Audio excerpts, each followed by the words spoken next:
Well, has Vladimir Putin been kept in the dark about the heavy casualties sustained by Russian forces in their invasion of Ukraine? That's what Joe Biden says. But let's ask someone who actually knows what's going on. The chief political writer at Spiked Online, the brilliant Brendan O'Neill. How are you, Brendan? Great to see you. I'm good, thanks, Rowan.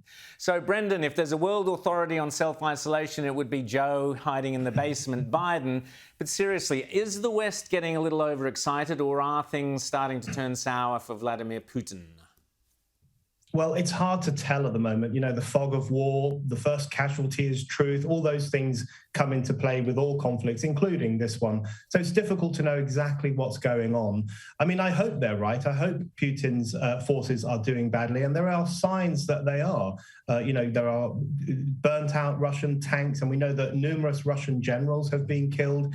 And we know that, for example, if you had told me 4 weeks ago that Russia would still be in the position it's in today, which is that it hasn't taken very much territory, then I would not have believed you. So something is going wrong for the Russians. Quite why that is still remains to be seen. But I think it's definitely being a harder slog than Putin and some of his initial advisors thought it would be. And what kind of happens in the long run, Brendan, to Russia's economy if the West sanctions aren't lifted?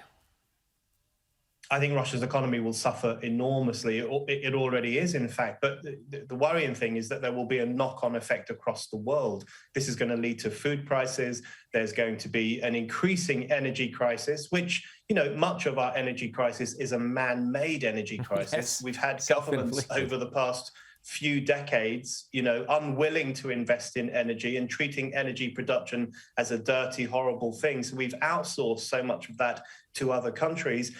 So it's going to have a knock-on effect on energy provision too. So it's going to impact on the whole world. I think that's what some people haven't quite appreciated yet. And that's not to say I'm against the sanctions. I think action needs to be taken against Russia over its horrific invasion of Ukraine.